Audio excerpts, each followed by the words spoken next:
ጤና ይስጥልን ተመልካቾቻችን ከአንከር ሚዲያ ዝግጅት ክፍል ሰላምታችንን እናቀርባለን። የዕለቱን ዜናዎች ወደ እናንተ ለማቅረብ ተዘጋጅተናል። አብራችሁን እንድትቆዩ ግብዣችን ነው። መልካም ጊዜ። አማራ ክልል የሚካሄደው የሉና ተጋድሎ ተጠናክሮ በቀጠለበት በዚህ ሰሞን ላይ ትልልቅ ድሎች የፋኖ ኃይሎች እያስመዘገቡ ይገኛሉ። ኮንን ከተማ ያዙ፣ ጋሸናም እንደዚሁ በቁጥጥር ስር መግባቷ እየተነገረ ነው። ሌሎች አካባቢዎችም እንደዚሁ ነገ ከነገ ወዲያ በፋኖች እጅ መውደቃቸው የሚጠበቅ ነው። የጋሸናውን በተመለከተ አንድ ቪዲዮ እንዲሁ ሲሰራጭ አይቻለሁ። እውነት ለመናገር ቪዲዮ በጣም ስሜትን የሚነካ ነው። በዚህ መጠን የአብይ አህመድ ወታደሮች የረገፉበትና የተደመሰሱበት ጦርነት ከባድ ፍልሚያ እንደነበረ የሚያሳይ ቪዲዮ ነው። ይህንን ቪዲዮ ከተመለከትኩ በኋላ የአብይ አህመድ ወታደሮች አፈሙዛቸውን አዙረው አንዋጋም በቃን የሚል ተቃውሞ በሰራዊት ውስጥ ማስነሳት እንዳለባቸው ነው የተሰማኝ። ይሄ ነገር መምጣቱ አይቀርም። ሰራዊቱ በዚህ ደረጃ እየተማረከ እየተደመሰሰ ኢትዮጵያ ነገ ከነገ ወዲያ የሚጠብቃት መከላከያ የሚኖርም አይመስልም። ለአብይ አህመድ ዙፋን ማስጠበቂያ ከፍተኛ መስዋዕትነት እየከፈለ ይገኛልና እንግዲህ ድሉን በዚህ በኩል በመልካም ጎኑ እያነሳን፣ ነገር ግን እንዲያነቱ ደግሞ እልቂት የእርስ በርስ ብለህ ልትወስደው የምትችለው ነው። የኢትዮጵያ ልጆች ናቸው በግራም በቀኝም እየሞቱ ያሉት። ግን ምንም መደረግ የሚችል አይደለም። በፋኖች በኩል አሁንም ጥሪ እያደረጉ ነው። መሳሪያ ይዛችሁ እየተኮሳችሁ እኛ ጋር አትምጡ፣ ከመጣችሁ ግን ምንም ማድረግ አንችልም፣ ባልሞት ባይ ተጋዳይነት እርምጃ እንወስዳለን ብለው እንግዲህ ይኸው የምናየውን አይነት ነገር እየተፈጸመ ነው ያለው። ገለታው እኔ መቼም እንደ አንድ የፋኖ ንቅናቄ ደጋፊ እንኳን ደስ ያላችሁ ማለት በዚህ አጋጣሚ ወዳለሁ መሳይ። ምክንያቱ ጋሸና ከተማ በጣም ስትራቴጂክ ቦታ ናት። በህዋት ጦርነት ጊዜ የምታውቀው በጣም ብዙ ፍልሚያ ከዚህኛውም ከዛኛውም የሚዋደቁባት ናትና በየአቅጣጫው መግቢያ ናት። ለወልዲያም፣ ጎንደርም፣ ደላንታም ወደዛም ወደዚህም መፈናፈኛ ቦታ ናትና ስትራቴጂክ ቦታ ስለሆነ ትልቅ ድል ነው ማለት ነው።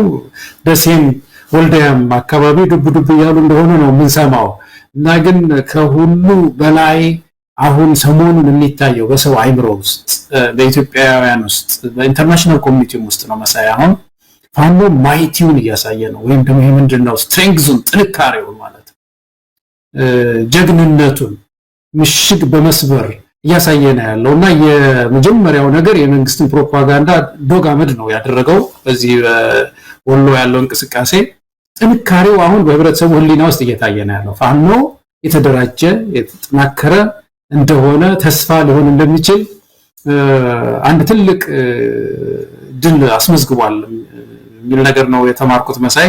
ከዛ ባሻገር ግን መሀል ሜዳ ምን ትዝ አለኝ መሰለህ መሳይ፣ ዛሬ የጋሸናውን ሳስብ የጋሸናውን ድል ሳስብ የህወሓትና ደርግ ወታደር ከፍተኛ ውጊያ በወራኢሉ በኩል ያደርጉ ነበረ እና መጨረሻ ላይ በዛ አካባቢ ያለው ጦርነት ከባድ ስለነበረ የደርግ ሰራዊት ሶስተኛ ክፍለ ጦርን አመጣ፣ ወደ መንዝ መጣ። ሶስተኛ ክፍለ ጦር ማለት እንግዲህ የምታውቀው የመንግስቱ ኃይለማርያም የወጡበት ጦር ነው እና ጠንካራ ጦር ነው። በሄደበት አሸንፎ የሚሄድ ጦር ነው ተብሎ ነው የመጣው እና ካራምሽግ የሚባል አካባቢ ተመታ።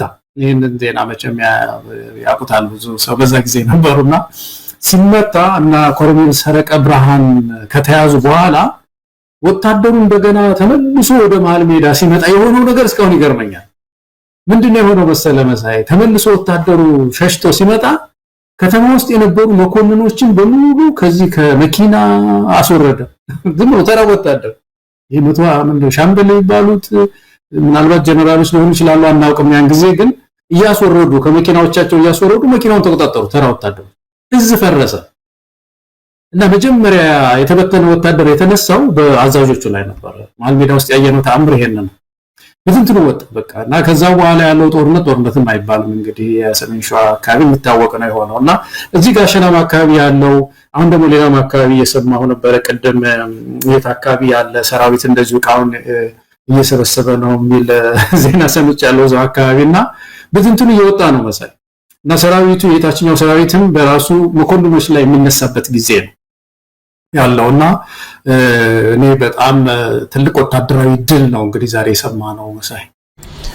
ገለታው በነገራችን ላይ ወረኢሉንም በቁጥጥር ስር አድርገዋል የፋኖ ኃይሎች። ወረኢሉ እንግዲህ ታሪካዊ ቦታ ነው። እንደምታውቀው ወደ አድዋ ጦርነት በተዘመተበት ጊዜ ወረኢሉ ከታችሁ ጠብቁኝ ያሉት የአጼ ሚኒሊክን ታሪክ የሚያስታውስ ነው። እዛ አካባቢ አሁንም ታሪካዊ ቦታ አለ። እዛ የተሰባሰቡበት የሚኒሊክ አደባባይ ወይ ሚኒሊክ የሚባል ስፍራ አለ።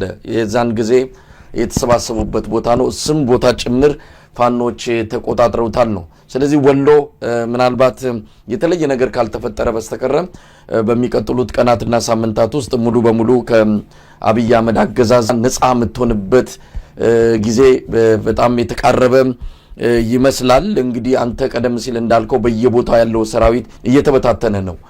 ጋሸና ላይ ያየነው ነገር ይሄ ነው። ጋሸና ላይ ገና የፋኖ ኃይሎች ከኮንና ከተለያዩ አካባቢዎች ወደ ጋሸና እያመሩ በነበረበት ጊዜ እዛ በጣም ኮንክሪት የሆነ ምሽግ ሰርተው ነው የጥምር ኃይሎች የብልጽግና ጥምር ኃይሎች ሲተናነቁ የነበሩት።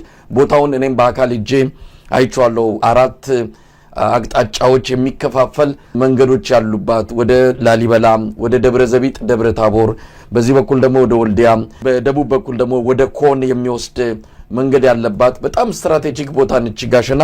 ያንን ከተማ ላለማስነጠቅ የአብይ አህመድ ጥምር ኃይል ከፍተኛ ትንቅንቅ አድርጎ ነበረ። በመጨረሻ የሚሊሻ ኃይሉና የአድማ በታኝ ሰራዊት ወዲያውኑ ነው እጅ ለመስጠት ውሳኔ ላይ ደርሶ በገፍ እጁን ለፋኖች የሰጠው። በኋላ ላይ የመከላከያ ሰራዊትም እንደዚሁ ለአዛዦቻቸው ነግረው እዚህ መቆየት አንችልም ብለው አካባቢውን ጥለው ሸሽተዋል።